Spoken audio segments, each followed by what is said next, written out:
Hi friends, ఎలా ఉన్నారు? బాగున్నారా? విశాఖపట్నంలో స్మార్ట్ సిటీ పార్క్ అండి. ఇది ఒకప్పుడు ఉడా పార్క్ అనేవారు, ఇప్పుడు స్మార్ట్ సిటీ పార్క్ అని నేమ్ మార్చారు సార్. ఇది ఎక్కడ ఏంటని మీకు చెప్తాను, మీరు పూర్తిగా చూడండి సార్. వీడియో వస్తాడికి ప్రతి ఒక్కరూ సబ్స్క్రైబ్ చేసుకోండి. ఇది చూసారు కదా, ఇది బోట్ అండి. ఇది ఈవినింగ్ టైంలో అయితే లైటింగ్ ఉంటుంది, చాలా అద్భుతంగా ఉంటుంది అనమాట. స్కేటింగ్ సార్, ఇది స్కేటింగ్ చూసాక నేర్పిస్తారు, అద్భుతంగా నేర్పిస్తారు అనమాట స్కేటింగ్. ఓకేనా, ఇది చిన్నపిల్లలకి ఆడుకునేదండి. ఉయ్యాలు వేస్తాడికి, పెద్దవాళ్ళు కూడా ఊగేస్తున్నారు. ఇక్కడ బాస్కెట్బాల్ గ్రౌండ్ సార్, ఇది పిల్లలు ఆడుతున్నారు చూడండి. ఇది షటిల్ సార్, పిల్లలందరూ ఆడుతున్నారు చూసారా, అద్భుతంగాను. పెద్దవాళ్ళు కానీ ఇది చిల్డ్రన్స్ పార్క్ సార్, చాలా అద్భుతమైన పార్క్ అనమాట. మా మిసెస్ గారికి చాలా ఇష్టమైన పార్క్. ఎందుకంటే మా పాప ఇక్కడ వదిలిపెడితే గిరగిరగిర తిరిగి ఆడుకుని అలసిపోయి వస్తుంది అనమాట. చాలా అద్భుతంగా ఉంటుంది సార్. ఇదిగోండి మా పాప చూడండి, ఇది జారీబాల్ సార్. ఇది ఎంత ఇష్టమో మా పాపకి, అసలు వదిలిపెట్టదు అనమాట.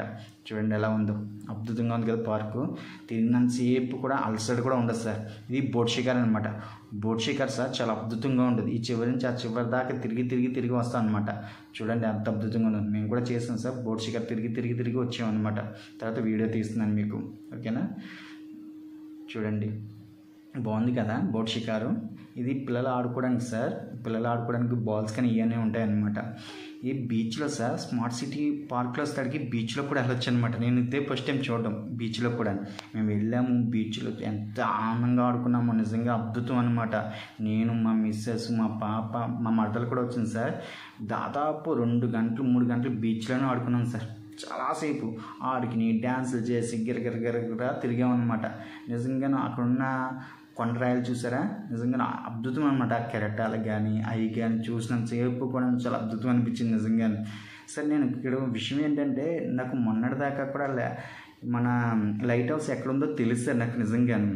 ఇక్కడికి వచ్చినా చూశాను, లైట్ హౌస్ ఇక్కడ ఉంటుందా అనిపించింది, ఉడా పార్క్లో ఉందా అనిపించింది నిజంగాను.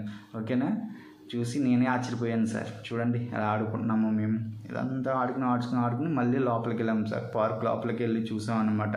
ఓకేనా, ఇదంతా కూడా గ్రీనరీ బాగుంటుంది సార్. ఇక్కడ ఫోటో షూటింగ్ ఎక్కువ తీస్తారు సార్, పిల్లలకి కానీ, తర్వాత మ్యారేజ్ అయిన వాళ్ళకి కానీ, తర్వాత చాలామంది ఫోటో షూటింగ్ చేసుకుంటారు అనమాట. ఇక్కడ ఫోటో షూటింగ్ కోసం చాలామంది వస్తారు, ఈ ఏరియాకి వస్తాడికి. చూడండి మేమంతా కూడా లోపలికి వెళ్ళినప్పుడు ఇలా తిరిగి ఎన్ని చూపిస్తున్నాను అనమాట. గ్రీనరీ బాగుంటుంది సార్. ఈ ఏరియా అంతా కూడా గ్రీనరీ కోసమే, చాలా అద్భుతంగా గ్రీనరీ బాగుంటుంది అనమాట. అన్ని పార్కులు అనమాట. వాకింగ్ స్ట్రీట్ కానివ్వండి, అక్కడ స్టాచ్యూస్ కానివ్వండి, అన్నీ కూడా అద్భుతంగా ఉంటాయి. చాలామంది ఇక్కడికి వచ్చి ఫోటో షూటింగ్ అన్నీ తీసుకుంటారు సార్. ప్రతి ఒక్కరూ కూడా వీడియో అందరూ కూడా చూసి సబ్స్క్రైబ్ చేసుకుని, ప్రతి ఒక్కరు కూడా లైక్ చేసి కామెంట్ రూపంలో పెట్టండి సార్. ఏదైనా తప్పు చేస్తుంటే క్షమించండి. ప్రతి ఒక్కరూ కూడా కామెంట్ రూపంలో పెట్టమని కోరుకుంటున్నాను. ఇలాంటి మంచి వీడియోస్ అన్ని తీసి మీకు పెడతాను సార్. ప్రతి ఒక్కరూ చూడండి. ఇది కరెక్ట్గా మన బీచ్ రోడ్లో ఉంటుంది సార్. ఇది కరెక్ట్గా మనకి ఆర్కే బీచ్కి ముందే ఉంటుంది అనమాట. ఓకేనా, ఆ రోడ్లోనే ఉడా పార్క్ అనమాట. ఇది ఒకప్పుడు ఉడా పార్క్ అన్నారు, ఇప్పుడేమో స్మార్ట్ సిటీ పార్క్ అనమాట. ఓకేనా, మా పాప చూడండి స్కేటింగ్ మీద.